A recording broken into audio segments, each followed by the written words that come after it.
మనం ముందు క్లాస్లో భౌగోళిక శాస్త్రంలో భారతదేశం క్షేత్రీయ అమరిక గురించి క్షుణ్ణంగా చర్చించాం. ఇప్పుడు తర్వాత క్లాస్లో మనకి భారతదేశం యొక్క నైసర్గిక స్వరూపాన్ని గురించి మనం క్షుణ్ణంగా చర్చించాల్సిన అవసరం ఉంది. భారతదేశ నైసర్గిక స్వరూపం అంటే ఏంటి? ఒక భౌగోళిక ప్రాంతంలో ఉన్న వివిధ రకాల భూస్వరూపాల గురించి చేసే అధ్యయనాన్ని మనం నైసర్గిక స్వరూపం అంటున్నాం. భారతదేశంలో విభిన్నమైన భూస్వరూపాలు ఉన్నాయి. మరి విభిన్నమైన భూస్వరూపాలు భారతదేశంలో ఎక్కడెక్కడ ఉన్నాయి? భారతదేశాన్ని మనం విభజించినట్టయితే విభిన్న భూస్వరూపాలు ఏ విధంగా ఉన్నాయి? భారతదేశం విశాలమైన దేశం అని మనం చెప్పుకున్నాం. మరి భారతదేశంలో భూభాగాన్ని మనం అధ్యయనం చేసినట్టయితే 10.6% పర్వతాలున్నాయి, 18.5% కొండ ప్రాంతాలున్నాయి, మరి 27.7% పీఠభూములు, 43.2% భూభాగాన్ని ప్లెయిన్స్ అంటే మైదానాలు ఆక్రమించున్నాయి. దీని ప్రకారం 1951లో సెన్సస్ కమిషన్ ఆఫ్ ఇండియా, కేంద్ర గణాంక సంస్థ అంటారు తెలుగులో. మరి ఈ కేంద్ర గణాంక సంస్థ భారతదేశంలో ఉన్న భూభాగాన్ని 5 రకాలుగా వర్గీకరించడం జరిగింది. 5 ప్రధానమైన భూస్వరూపాలుగా సెన్సస్ కమిషన్ ఆఫ్ ఇండియా అనేది 5 ప్రధాన భూస్వరూపాలుగా భారతదేశాన్ని విభజించడం జరిగింది. ఈ 5 భూస్వరూపాలు ఏంటి అనేది ఇప్పుడు చూద్దాం. దీనిలో మొదటి భూస్వరూపం ఉత్తర మహా పర్వత వ్యవస్థ, 2 ఉత్తర మహా మైదానాలు, 3వదిగా ద్వీపకల్ప పీఠభూమి ప్రాంతం, 4వదిగా తూర్పు పశ్చిమ కనుమలు, 5వదిగా తూర్పు పశ్చిమ తీర మైదానాలు. సో ఉత్తర మహా పర్వత వ్యవస్థ, 2వదిగా ఉత్తర మహా మైదానాలు, 3 ద్వీపకల్ప పీఠభూమి ప్రాంతం, 4 తూర్పు పశ్చిమ కనుమలు, 5 తూర్పు పశ్చిమ తీర మైదానాలుగా భారతదేశాన్ని 5 ప్రధానమైన భూస్వరూపాలుగా విభజించడం జరిగింది. ఈ విభజన ఎవరు చేశారనేది చాలా ఇంపార్టెంట్, గుర్తుంచుకోవాలి. సెన్సస్ కమిషన్ ఆఫ్ ఇండియా వాళ్ళు, అంటే కేంద్ర గణాంక సంస్థ వాళ్ళు భారతదేశం యొక్క భూస్వరూపాన్ని 5 భూస్వరూపాలుగా, 5 ప్రధాన భూస్వరూపాలుగా విభజించడం జరిగింది. ఈ విషయాన్ని మనం ఖచ్చితంగా మ్యాప్ ద్వారా ఖచ్చితంగా గుర్తించాల్సిన అవసరం ఉంది. మీరు ఈ విషయాన్ని చదవాలంటే కంపల్సరీగా మీరు మ్యాప్ బేస్డ్ మీద చదవాలి. మ్యాప్ లేకుండా ఎట్టి పరిస్థితుల్లోనూ దీన్ని చదవడానికి ప్రయత్నించవద్దు. ఈ పర్వత వ్యవస్థలో ఇక్కడ చూడండి, కంపల్సరీగా చూడాలి. ఇది దీనిలో మీకు నెంబర్స్ ఇస్తున్నాను, మీరు జాగ్రత్తగా గమనించండి. ఇది 1,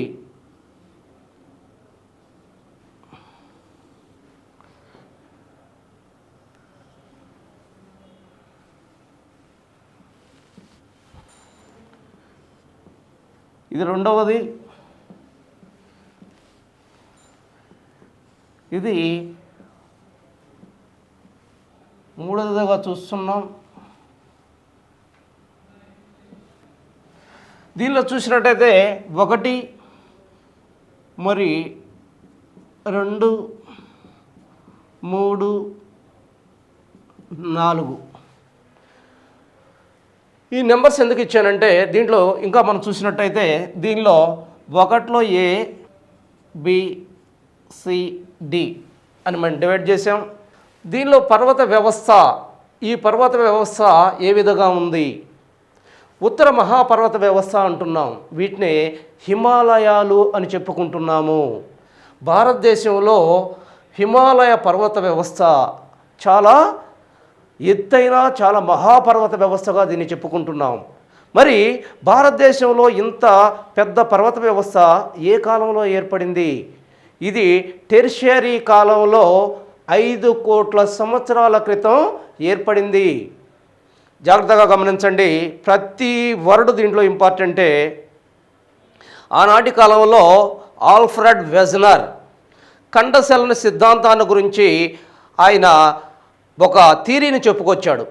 ఆ థీరీలో ఏం చెప్పాడంటే, ఆనాటి కాలంలో ప్రపంచం అంతా కూడా ఇన్ని ఖండాలుగా లేదని, మొత్తం కలిసి ఒక మహాఖండంగా ఉండిందని, ఒక బాల్లాగా. ఈ మహాఖండంగా ఉన్న దీన్ని ప్యాంజియా అన్నారని, దీని చుట్టూ ఉన్న మహాసముద్రాన్ని ప్యాంతలెస్సా. ఇన్ని సముద్రాలు లేవు, ఇప్పుడు ఉన్నట్టు 5 సముద్రాలు లేవు. అప్పుడు సముద్రాలన్నీ కలిసి ఒక మహాసముద్రంగా ఉన్నది. మరి ఆ మహాసముద్రంగా ఉన్నదాన్ని ప్యాంతలెస్సా అన్నాడు. మరి ఈ ప్యాంజియా, ఈ ప్యాంతలెస్సా మధ్యలో లోతు తక్కువగా ఉన్న, ఈ ప్యాంజియాకి మహాఖండానికి లోతు తక్కువగా ఉన్న మధ్యలో ఒక సముద్రం ఉండేదట. మరి ఆ సముద్రం పేరు టెథిస్ సముద్రము అన్నారు. ఇది సముద్ర ప్రాంతం. చూడండి, ఇక్కడ ఇది సముద్ర ప్రాంతం, దీన్ని టెథిస్ సముద్రం అన్నారు. ఇది ఒక లోతు తక్కువ సముద్ర ప్రాంతంగా వెజనర్ చెప్పడం జరిగింది. ఆ తర్వాత కాలంలో ఈ ప్రాంతంలో ఒక పెద్ద పగులు ఏర్పడిందని, ఈ ప్రాంతంలో చూడండి, ఈ ప్రాంతంలో ఒక పెద్ద పగులు ఏర్పడిందని, ఆ తర్వాత ఇక్కడ ఈ ఖండం విడిపోయి 2 మహాఖండాలుగా విభజించబడ్డాయని వెజనర్ చెబుతున్నాడు. ఆ తర్వాత కాలంలో ఈ మహాఖండాల్లో ఈ ఉత్తరంగా టెథిస్ సముద్రానికి ఉత్తరంగా ఉన్న ఈ ఖండాన్ని లారెన్షియా అని, దక్షిణంగా ఉన్న ఈ ఖండాన్ని Gondwana. According to Alfred Wegener, great scientist, అతని ప్రకారం ప్రపంచం మొత్తం కూడా ఇప్పుడున్నట్టు 7 ఖండాలుగా కాకుండా ఖండాలన్నీ కలిసి ఒక మహాఖండంగా ఉండిందని, దాని పేరు ప్యాంజియా అని, దాని చుట్టూ ఉన్న మహాసముద్రాన్ని ప్యాంతలెస్సా అని, దాని మధ్యలో ఉన్న లోతు తక్కువగా ఉన్న సముద్రాన్ని టెథిస్ అని ఆల్ఫ్రెడ్ వెజ్నర్ చెప్పడం జరిగింది తన థియరీలో. ఇతను ఆ తర్వాత కాలంలో ఈ మధ్యలో ఉన్న టెథిస్ సముద్రం అయితే ఏదని చెప్పుకుంటున్నామో, ఆ భాగంలో ఒక పెద్ద పగులు ఏర్పడిందని, ఆ పగులు వల్ల ఈ భూభాగం మొత్తం కూడా 2 మహాఖండాలుగా విభజించబడిందని, ఏదైతే టెథిస్సీకి పైనున్న భాగాన్ని, ఉత్తరంగా ఉన్న భాగాన్ని లారెన్షియా అని, దక్షిణంగా ఉన్న భాగాన్ని గోండ్వానా అని ఆయన విశదీకరించడం జరిగింది. ఆ తర్వాత కాలంలో ఈ ఖండాలు చెలిస్తూ ఉన్నప్పుడు ఏదైతే కొన్ని పలకలుగా ఈ లారెన్షియా భాగం కొన్ని పలకలుగా విభజించబడిందని, ఆ లారెన్షియా భాగం ఆ పలకలుగా విభజించబడడం వల్ల ఆసియా, ఉత్తర అమెరికా మరియు ఐరోపా ఖండాలుగా విభజించబడిందని ఆయన తన థియరీలో చెప్పాడు. మరి ఆల్ఫ్రెడ్ వెజ్నర్ ప్రకారం మనం చూసినట్టయితే ఈ పలకల్లో ఇండియా పలక మరియు ఐరోపా పలక గుర్తుంచుకోవాలి. ఇండియా పలక, ఐరోపా పలక ఒకదానికి ఒకటి దగ్గరగా వస్తూ మధ్యలో ఉన్న సచిత్ర భాగం అంటే జాగ్రత్తగా గమనించండి. సచిత్ర భాగము అంటే ఎప్పుడు సముద్రం కింద ఉండి తడిగా బురదగా మట్టిగా ఉన్న భాగాన్ని సచిత్ర భాగం అంటున్నాం. మరి ఈ సచిత్ర భాగం ఒత్తబడి మన పిండిని కానీ మనం వచ్చినప్పుడు ముడతలుగా ఎలా పైకి వస్తుందో అదే విధంగా ఇది ముడతలుగా పైకి వచ్చింది. మరి ఈ ముడతలుగా పైకి వచ్చిన ఈ మహాపర్వత వ్యవస్థను మనం హిమాలయ పర్వతాలు అంటున్నాము. అర్థమైంది కదా? అసలు హిమాలయ పర్వతాలు ఏ విధంగా వచ్చాయనేది చాలా జాగ్రత్తగా గమనించాలి. మరి ఈ విషయాన్ని మీరు ఖచ్చితంగా మనసులో పెట్టుకోండి. హిమాలయాలను చదివితే సరిపోదు. మనకి ఎలా ఏర్పడ్డాయి హిమాలయాలు అనేది, అది ఒక పెద్ద సిద్ధాంతం ఆధారంగా ఏర్పడబడ్డ ఒక సిచ్యువేషన్గా మనం దీన్ని గమనించాలి. ఆ తరువాత ఇవి ఏర్పడ్డ తరుణ ముడత పర్వతాలు అంటారు. వీటిని గుర్తుపెట్టుకోండి. క్వశ్చన్స్ ఈ విధంగా వస్తాయి. క్రింది వానిలో ఏవి తరుణ ముడత పర్వతాలు అంటాడు? ఏమని చెప్తారు మనం? హిమాలయాలు ఇటీవల కాలంలో ఏర్పడ్డ తరుణ ముడత పర్వతాలు. తరుణ అంటే నవీన ముడత పర్వతాలు. ముడత పర్వతాలు అంటే అవి 2 పలకలు ఒత్తటం వల్ల ఏర్పడ్డాయి కాబట్టి ముడతలుగా పైకి వచ్చాయి కాబట్టి ఆ ముడత పర్వతాలని మనం చెప్పుకుంటున్నాం. మరి ఈ హిమాలయ పర్వతాలను మనం చూసినట్టయితే ఇవి 5 కోట్ల సంవత్సరాల క్రితం టెర్షరీ యుగ కాలంలో ఏర్పడ్డాయి. జాగ్రత్తగా గమనించాలి. ఎన్ని కోట్ల సంవత్సరాల క్రితం? 5 కోట్ల సంవత్సరాల క్రితం టెర్షరీ యుగంలో ఏర్పడ్డాయి. ఏ యుగంలో ఏర్పడ్డాయి అని అడుగుతాడు. మరి వీటి వైశాల్యం ఎంత ఉంది? 5 లక్షల కిలోమీటర్లుగా ఉంది. 5 కోట్ల సంవత్సరాల క్రితం ఏర్పడ్డాయి టెర్షరీ యుగంలో. మరి ఇవి ఒక అర్ధచంద్రాకారంలో ఉత్తరంగా ఏదైతే చూడండి ఇక్కడ జమ్మూ కాశ్మీర్ ఉందో, జమ్మూ కాశ్మీర్ నుంచి అరుణాచల్ ప్రదేశ్ వరకు చూడండి అర్ధచంద్రాకారంలో ఏర్పడ్డాయి. వీటి పొడవు చూసినట్టయితే ఇక్కడి నుంచి అంటే జమ్మూ కాశ్మీర్ నుంచి అరుణాచల్ ప్రదేశ్ వరకు 2400 కిలోమీటర్లుగా ఉంది. వీటి యొక్క వెడల్పును కానీ చూసినట్టయితే 150 నుంచి 400 కిలోమీటర్లుగా ఉంది. ఒకటి పొడవు 2400 కిలోమీటర్లు ఉంటే వెడల్పు 150 నుంచి 400 కిలోమీటర్లుగా ఉన్నాయి. మరి ఈ పర్వత వ్యవస్థను మనం చూసినట్టయితే ఈ పర్వత వ్యవస్థలో ఒకే పర్వత వ్యవస్థన కాదు ఇవి 4 పర్వత శ్రేణుల సమూహంగా చెప్పొచ్చు. హిమాలయ పర్వతాలు అనేవి ఏదో ఒక పర్వత వ్యవస్థగా ఉన్నది కాదు. ఇవి 4 పర్వత వ్యవస్థలు. ఇంకా చెప్పాలంటే 3 పర్వత వ్యవస్థలతో ఇవి ఏర్పడి ఉన్నాయి. దీనిపైన ఉన్న ట్రాన్స్ హిమాలయాస్ ఒక పర్వత వ్యవస్థగా ఉంది కాబట్టి మనం 4 పర్వత వ్యవస్థలు అంటున్నాం. ఎగ్జాక్ట్లీగా చెప్పాలంటే యాక్చువల్గా చూడండి, ఫస్ట్ది ట్రాన్స్ హిమాలయాలు. ఫస్ట్ది మనం చూసాము ట్రాన్స్ హిమాలయాలు. రెండవది చూసినట్టయితే హిమాద్రి హిమాలయాలు. మూడవదిగా చూసినట్టయితే మనకి హిమాచల్ హిమాలయాలు. నాలుగవదిగానే చూసినట్టయితే శివాలిక్ పర్వతాలు. ఈ 4 పర్వత వ్యవస్థలు ఒకదానికి ఒకటి సమాంతరంగా విస్తరించి ఉన్నాయి. చూడండి, సమాంతరంగా విస్తరించి ఉన్నాయి.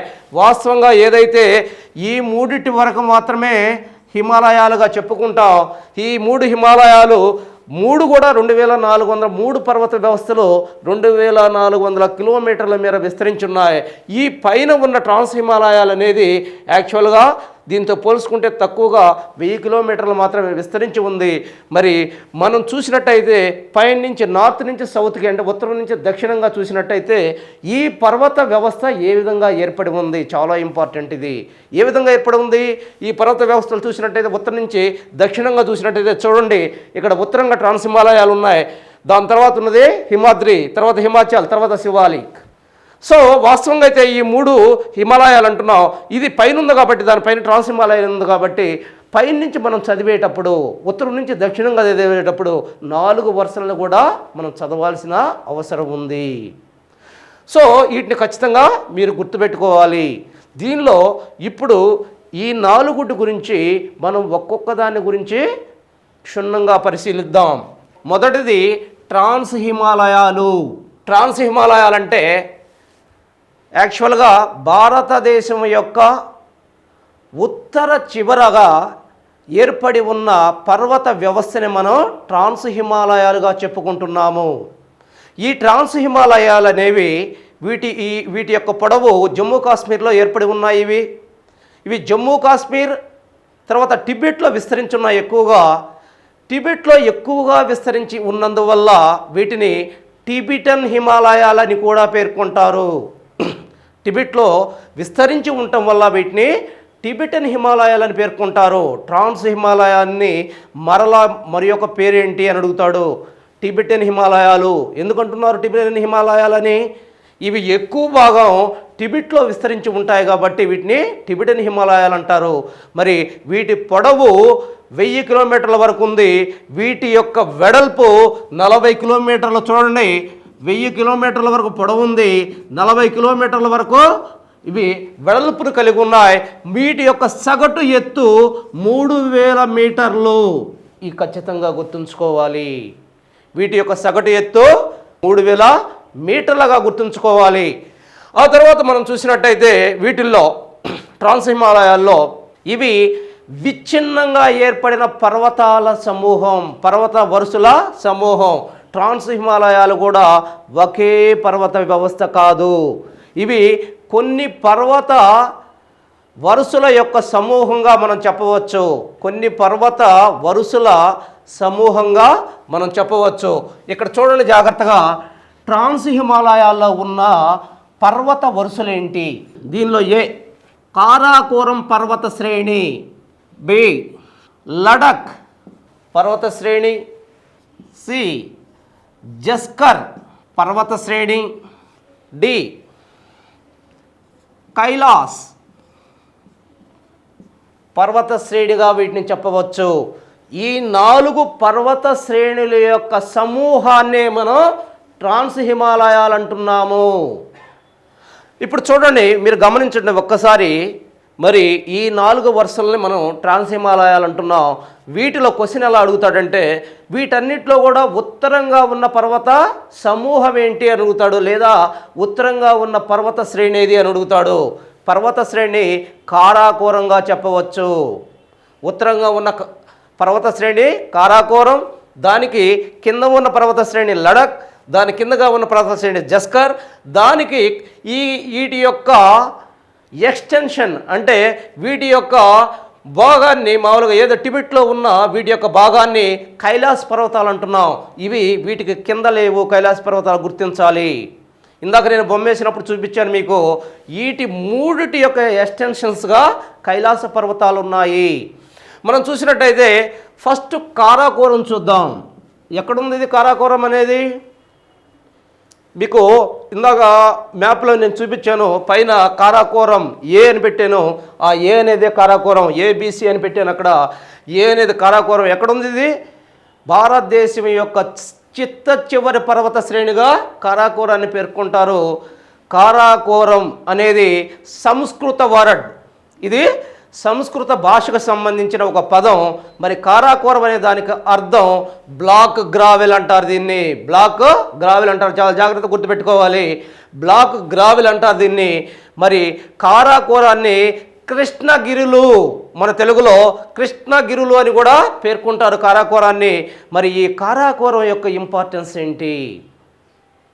కారాకోరాన్ని మనం ఒక్కసారి చూసినట్టయితే భారతదేశంలో చిట్ట చివరి పర్వత శ్రేణిగా మనం చెప్పుకోవచ్చు. దీనిలో ఇంపార్టెన్స్ 2 గుర్తుపెట్టుకోండి. ఒకటి K2 శిఖరము, సియాచిన్ గ్లేషియర్.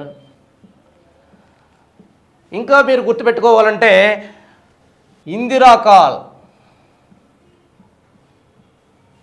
కారాకోరం అంటున్నాం. మరి కారాకోరంలో అనేక శిఖరాలు కనిపిస్తాయి మనకి.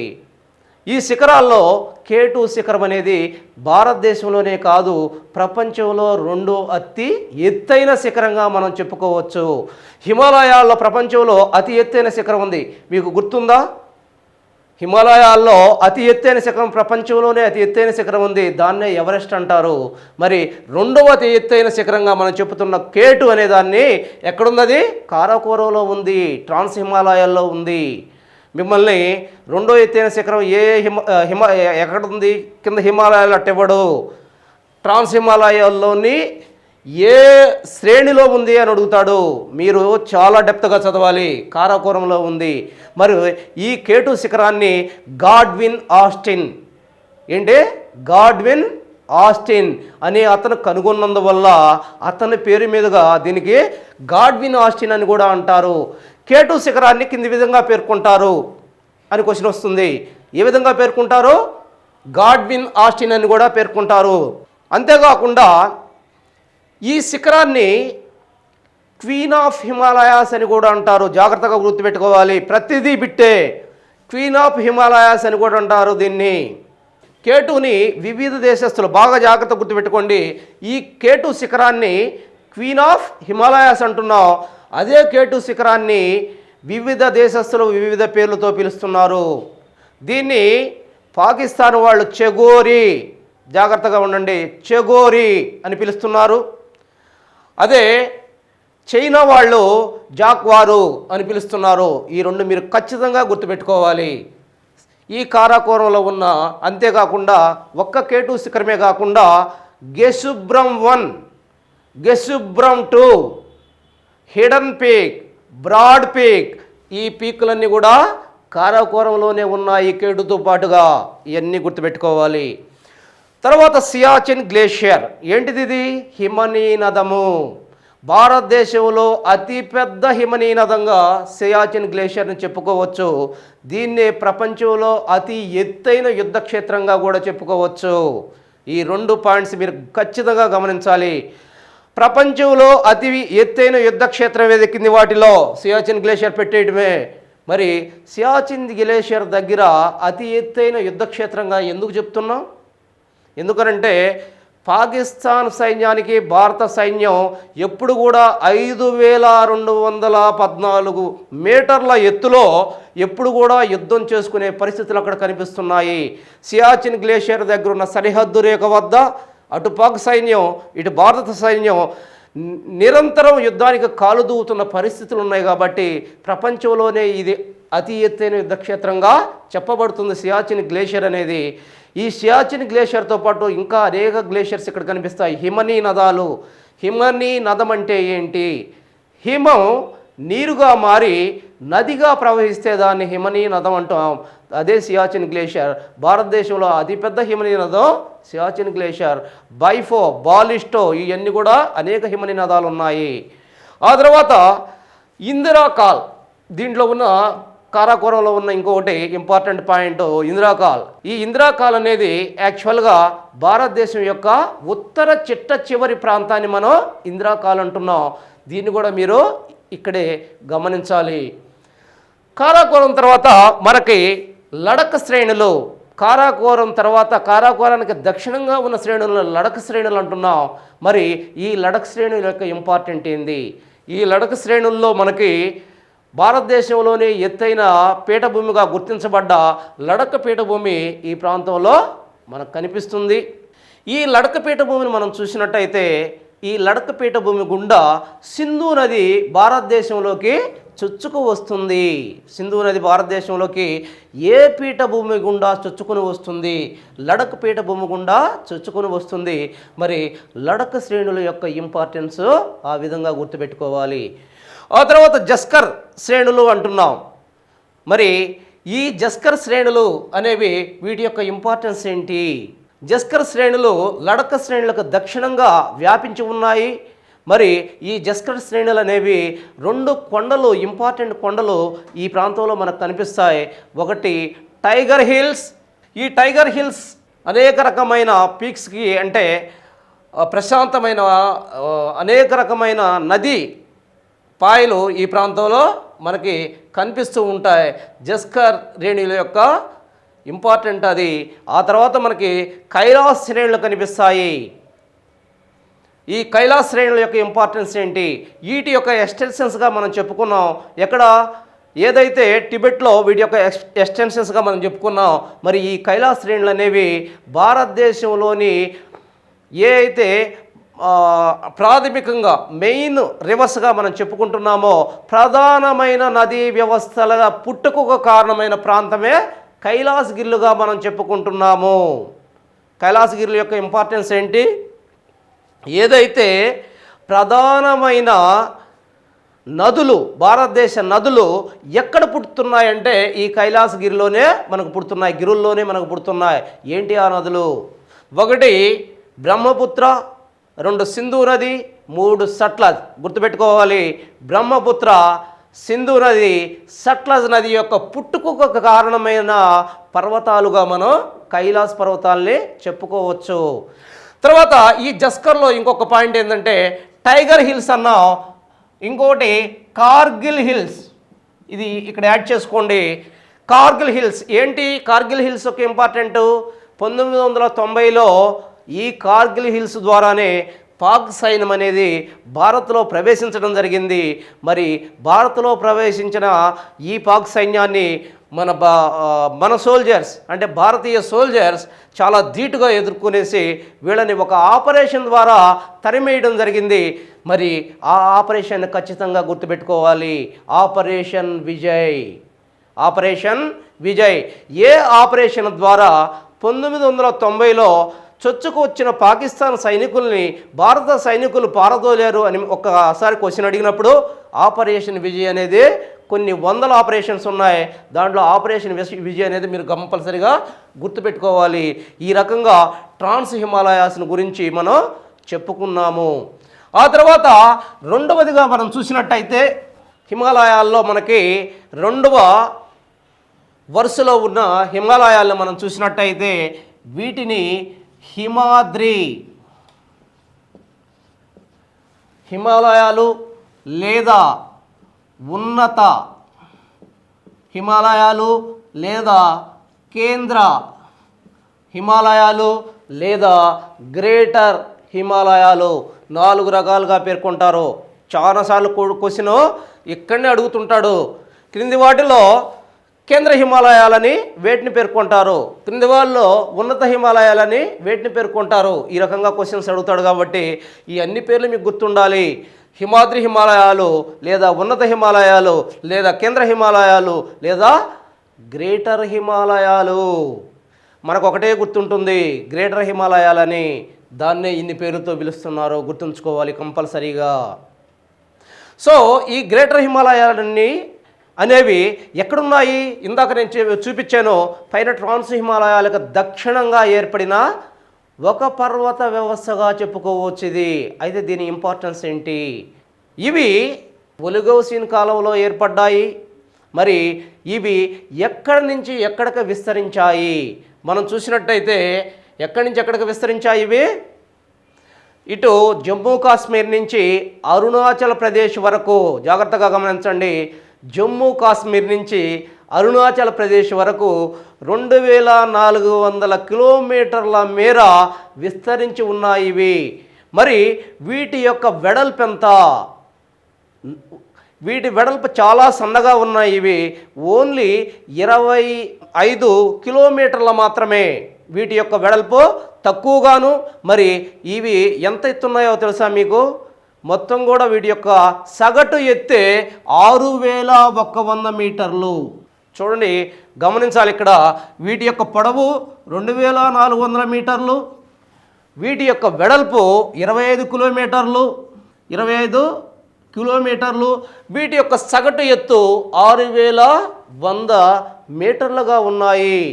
ఎంతో అంటే దరిదాపులో 6 కిలోమీటర్ల ఎత్తులో ఒక పెట్టని గోడవలే, జాగ్రత్తగా గమనించాలి, ఒక పెట్టని గోడవలే అవిచ్ఛిన్నంగా అంటే అక్కడక్కడ ఏ విధమైన రహదారులు లేవు, ఒక గోడ కట్టినట్టు, కంప్లీట్గా ఒక గోడ కట్టినట్టు ఇవి విస్తరించి ఉన్నాయి. జాగ్రత్తగా గమనించాలి.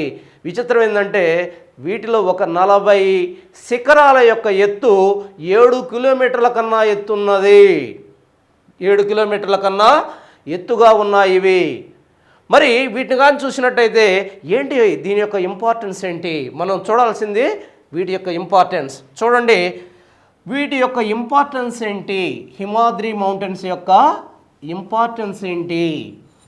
వీటిని ఒక పెట్టని గోడవలే అవిచ్ఛిన్నంగా ఏర్పడి ఉన్నాయన్న వీటిల్లో ఎటువంటి పర్వత వ్యవస్థలు లేవు, ఒకే పర్వత వ్యవస్థ. గమనించాలి, ఇందాక మనం ట్రాన్స్ హిమాలయాల్లో 4 పర్వత వ్యవస్థల సమూహాన్ని ట్రాన్స్ హిమాలయాలు అన్నాం.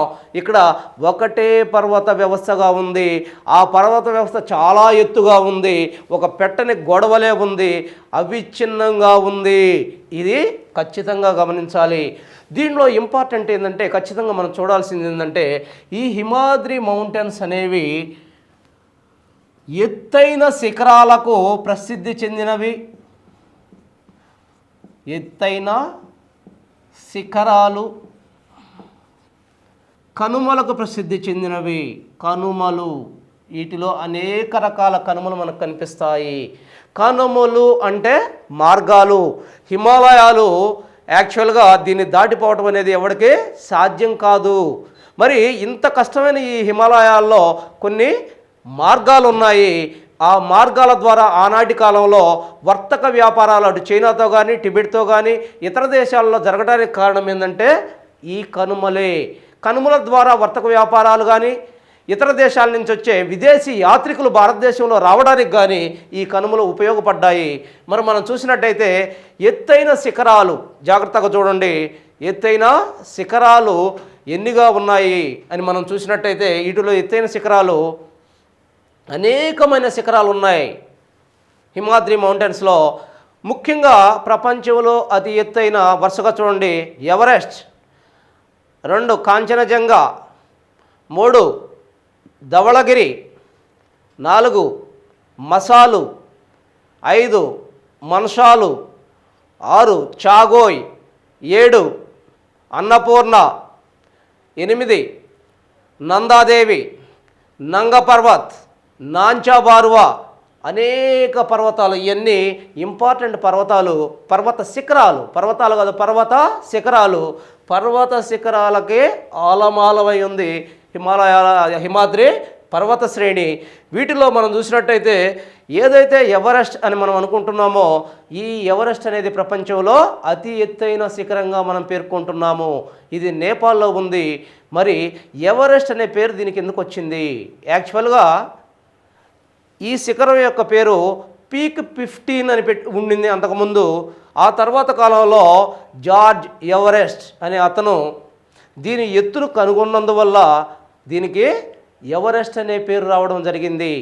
అయితే ఈ ఎవరెస్ట్ అనే శిఖరాన్ని, ప్రపంచంలో ఎత్తైన ఈ శిఖరాన్ని అనేక పేర్లతో వివిధ దేశాలు వివిధ పేర్లతో పిలుస్తున్నాయి. మనం అంతా కూడా ఎవరెస్ట్ అంటున్నాం. మరి మనకి పైనున్న దేశం నేపాల్లో దీన్ని సాగరమాత అంటున్నారు. దీన్ని జాగ్రత్తగా గమనించాలి. దీన్ని సాగరమాత అని పిలుస్తున్నారు. సాగరమాత అనే దానికి అర్థం విశ్వమాత. సాగరమాతకు అర్థం విశ్వమాత. ఆ తర్వాత దీన్ని మనకి టిబెట్లో దీన్ని చోమోలోంగ్మా జోంగ్యో అని వాళ్ళు పిలుస్తున్నారు. ఈ పదాలకు అర్థం ఆకాశదేవత. ఈ పదాలకు అర్థం ఆకాశదేవత. గుర్తుపెట్టుకోండి, మళ్ళీ చెప్తున్నా, ఈ పదాలకు అర్థం ఆకాశదేవత. టిబెట్లో ఎవరెస్ట్ శిఖరాన్ని ఈ విధంగా పిలుస్తున్నారు. మరి చైనా వాళ్ళు ఏ విధంగా పిలుస్తున్నారు? చైనా వాళ్ళు కోమోలోంగ్మా అని పిలుస్తున్నారు. దీనికి అర్థం ప్రపంచ దేవత. కోమోలోంగ్మా అని పిలుస్తున్నారు. దీనికి అర్థం ప్రపంచ దేవత. మరి ఎత్తైన ఎవరెస్ట్ శిఖరాన్ని వివిధ దేశాలు ఇన్ని రకాలుగా పిలుచుకుంటున్నాయి. ఆ తర్వాత మనం చూసినట్టయితే అనేక అంటే ఎవరెస్ట్ కాకుండా అనేక రకమైన శిఖరాలు ఉన్నాయి. కొన్ని పేర్లతో పిలవడం జరుగుతుంది. కాంచనజంగా.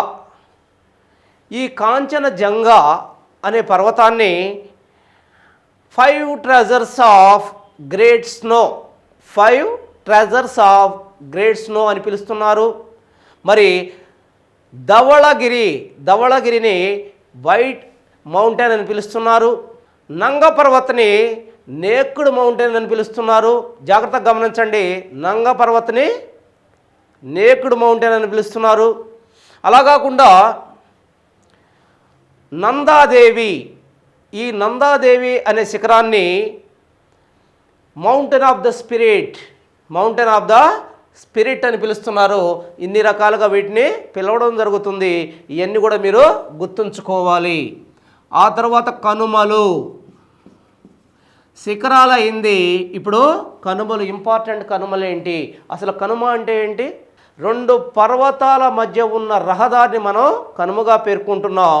ఈ హిమాలయాలు అనేవి 6-7 కిలోమీటర్ల ఎత్తులో ఉన్న ఈ హిమాలయాలు కంప్లీట్గా మంచుతో కప్పబడిన ఈ హిమాలయాలను దాటడం మానవుడికి సాధ్యం కాదు. దాటి ఇతర దేశాలకే వెళ్ళడం.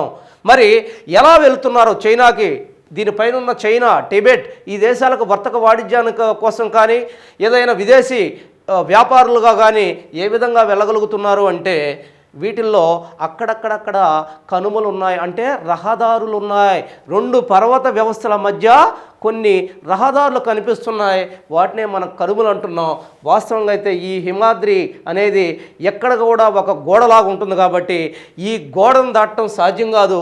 కానీ దేవుడు అనే వీటిలో కొన్ని రహదారుల్ని ఏర్పడడం జరిగింది. ప్రకృతి పరంగా ఇవి కనుమలుగా ఏర్పడ్డాయి. కనుమంటే అర్థమైంది కదా, 2 పర్వతాల మధ్య ఉన్న రహదారినే మనం కనుమ అంటున్నాం.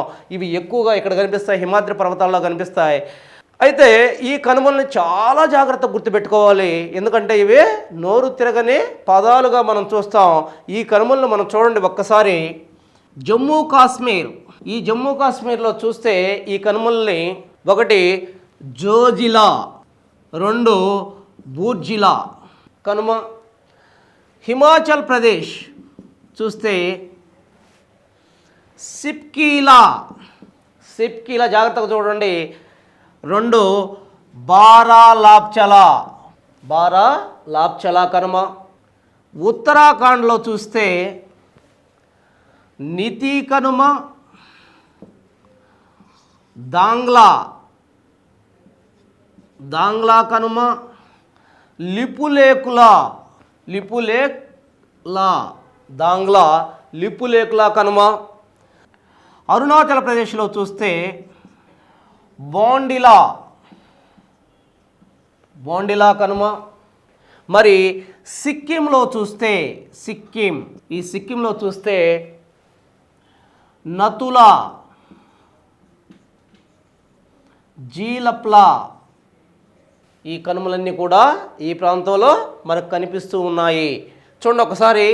జమ్మూ కాశ్మీర్లో జోజిలా, బుర్జిలా, హిమాచల్ ప్రదేశ్లో సిప్కీలా, బారాలాప్చలా, ఉత్తరాఖండ్లో నీతి, దాంగ్లా, లిపులేకులా, అండ్ అరుణాచల్ ప్రదేశ్లో బోండిలా, సిక్కింలో నతులా, జీలప్లా. ఏంటి ఈ కనుమలు? ఈ కనుమల ద్వారానే భారతదేశం తన పైనున్న కంట్రీస్తో, దేశాలతో వర్తక వాణిజ్యాలు జరుపుతుంది.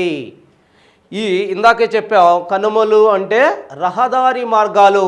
ఈ రహదారి మార్గాల ద్వారానో అటు చైనాతో కానీ, టిబెట్తో కానీ, ఇటు పైనున్న అనేక దేశాలతో మనం వర్తక వాణిజ్యాలు చేస్తున్నాం. ఆనాటి కాలంలో, ఏన్షియంట్ కాలంలో, ఏన్షియంట్ అంటే ప్రాచీన కాలంలో విదేశీ యాత్రికులు భారతదేశాన్ని సందర్శించడం కూడా దీని ద్వారా సాధ్యమైంది. లేకపోతే వీటిని దాటడం అనేది సాధ్యం కాదు. ఎందుకంటే -డిగ్రీస్ ఈ ప్రాంతంలో మనకు కనిపిస్తాయి. హిమాలయాల్లో పూర్తిగా మంచుతో కప్పబడ్డ ఈ ప్రాంతాన్ని దాటడం అనేది చాలా కష్టమైన పని. మరి ఇక్కడ చూసినట్టయితే ఇక్కడ ఇంకా మీరు డెప్త్కి వెళ్ళాలి అంటే జాగ్రత్తగా చూసుకోండి. జోజిలా పాస్, ఎక్కడి నుంచి ఎక్కడికి వెళ్తుంది జోజిలా పాస్ అని మనం చూసినట్టయితే ఇక్కడ జమ్మూ కాశ్మీర్ రాజధాని నుంచి ఇది యాక్చువల్గా లేహ్, శ్రీనగర్ టు లేహ్. జోజిలా చూడండి, ఈ జోజిలా కనుమ గుండా ఎక్కడికి మార్గం వేయబడింది? శ్రీనగర్ నుంచి లేహ్కు మార్గం వేయబడింది జోజిలా కనుమ నుంచి. మరి బూర్జిలా కనుమ నుంచి ఎక్కడికి మార్గాలు వేయబడ్డాయి? మార్గం వాస్తవంగా ఈ కనుమలు లేకపోతే జమ్మూ కాశ్మీర్లో రోడ్డు మార్గాలు వేయటం సాధ్యమయ్యేది కాదు. మరి వీటి గుండానే మార్గాలు వేస్తున్నారు. మరి బుర్జిలా కనుమ ద్వారా ఎక్కడికెక్కడికి మార్గం వేశారు అని మనం అనుకుంటే యాక్చువల్గా ఇక్కడ నుంచి పాక్ ఆక్యుపైడ్ కాశ్మీర్కి, జమ్మూ కాశ్మీర్ నుంచి పాక్ ఆక్యుపైడ్ కాశ్మీరు, ఏదైతే కాశ్మీర్ మనం ముందు పాఠ్యాంశంలో చెప్పుకున్నాం, పాక్ ఆక్యుపైడ్ కాశ్మీర్ ఆనాటి కాలంలో పాకిస్తాన్ జమ్మూ కాశ్మీర్లో కొంత భాగాన్ని ఆక్రమించింది, దాన్నే పాక్ ఆక్యుపైడ్ కాశ్మీర్ అన్నాం. ఆ కాశ్మీర్లోకి యాక్చువల్గా రహదారి బూర్జిలా కనుమ. తర్వాత సిప్కీలా కనుమ అన్నాం హిమాచల్ ప్రదేశ్లో. ఈ సిప్కీలా కనుమ ద్వారా హిమాచల్ ప్రదేశ్లోని సిమ్లా నుంచి టిబెట్లోని గాంగ్టక్ అనే ప్రాంతం వరకు మన రహదారి వేయడం జరిగింది. మరి ఇక్కడ చూసినట్టయితే మనకి సిక్కింలో నతులా పాస్ అంటున్నాం. మరి ఈ నతులా పాస్ యొక్క ఇంపార్టెన్స్ ఏంటి?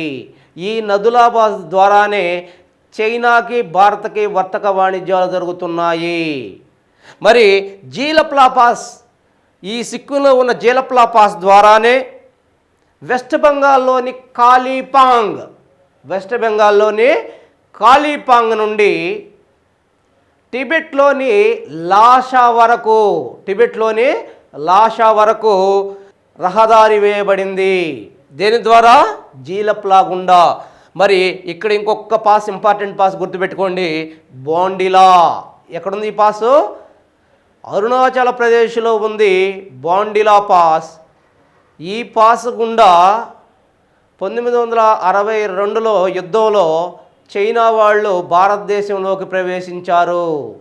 బాండిలా పాస్ చాలాసార్లు అడుగుతున్నాడు ఈ బిట్టు. బాండిలా పాస్ ఏ పాస్ ద్వారా చైనీయులు భారతదేశంలోకి ప్రవేశించారు? బాండిలా పాస్ ద్వారా. జాగ్రత్తగా గుర్తుపెట్టుకోవాలి. మూడవ పర్వత శ్రేణిగా హిమాచల్ పర్వత శ్రేణి.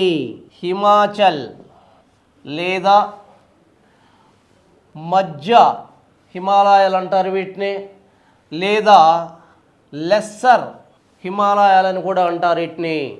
ఇవి హిమాద్రి పర్వత శ్రేణికి దక్షిణంగా తూర్పు పడమరలుగా విస్తరించిన పర్వత వ్యవస్థగా చెప్పుకోవచ్చు.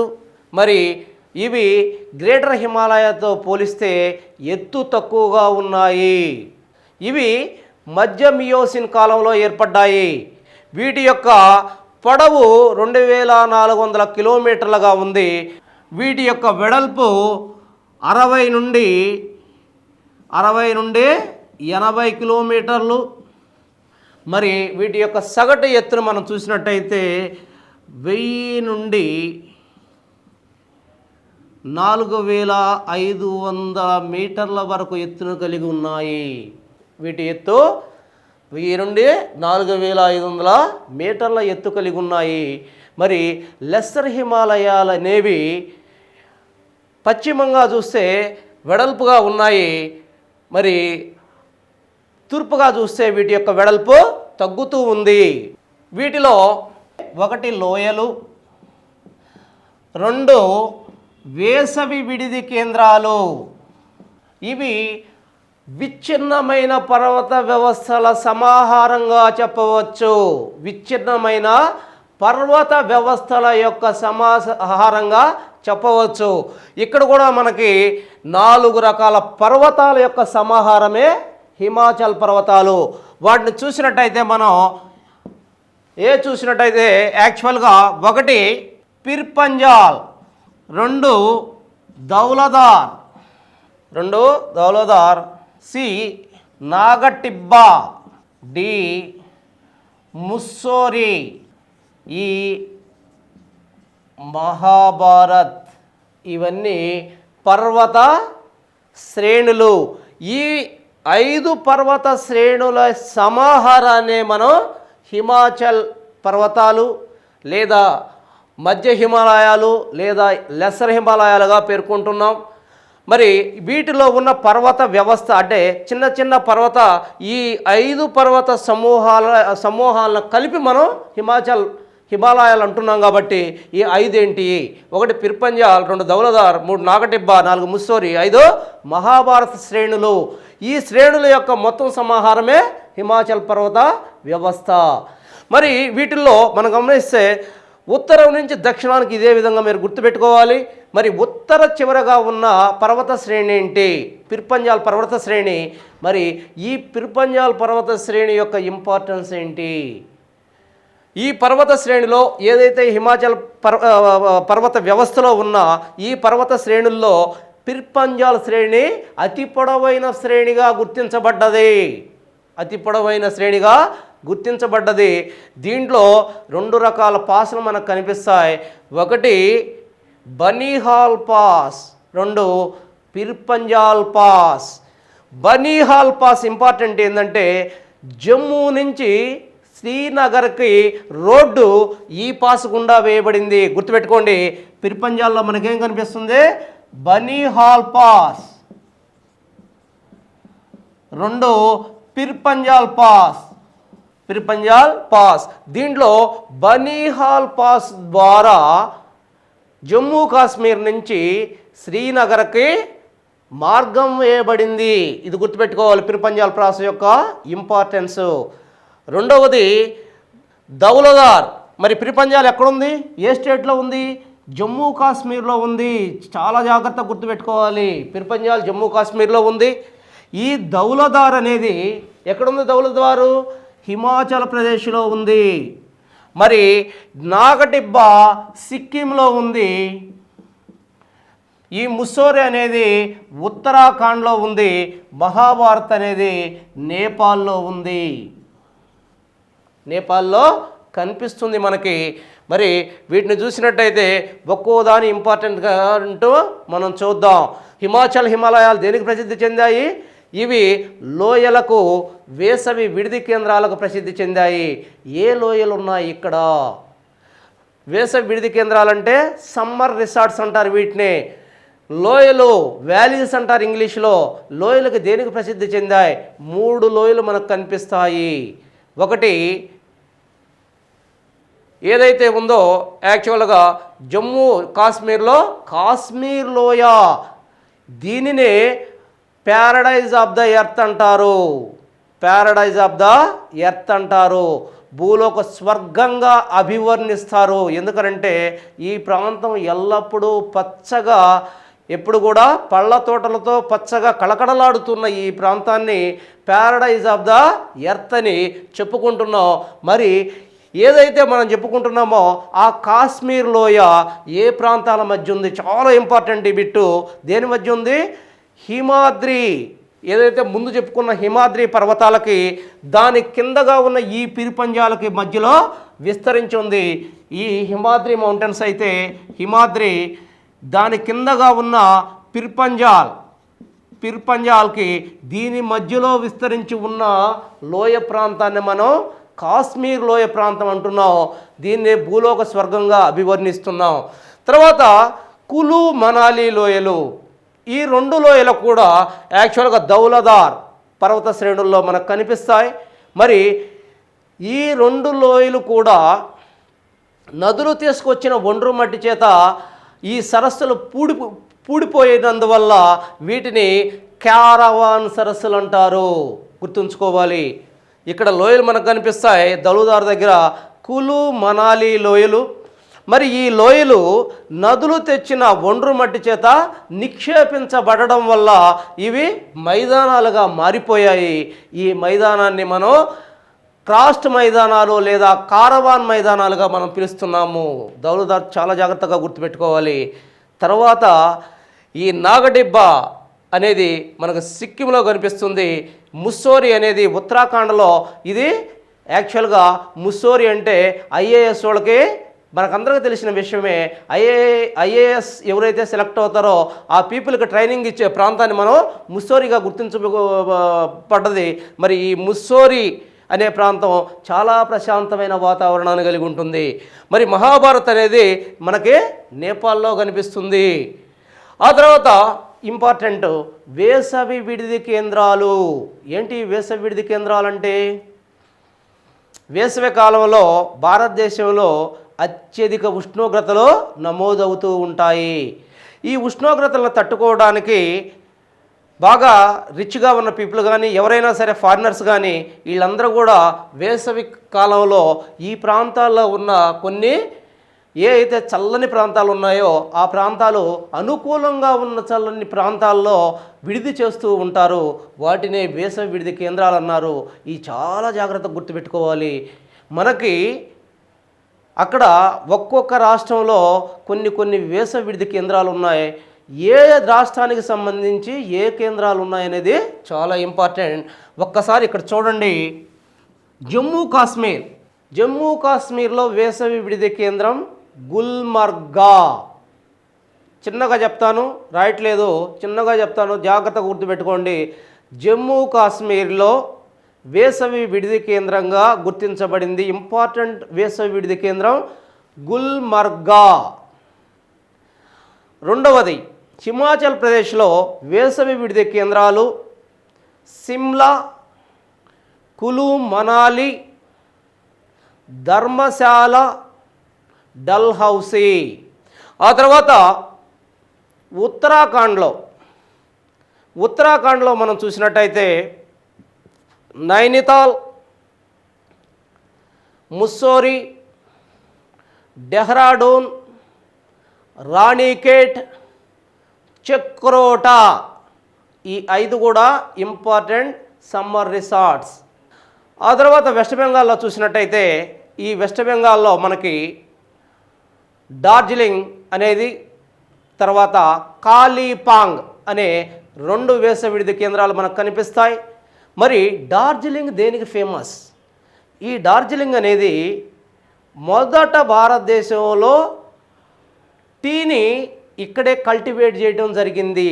టీని పండించటం ఈ డార్జిలింగ్లోనే జరిగింది.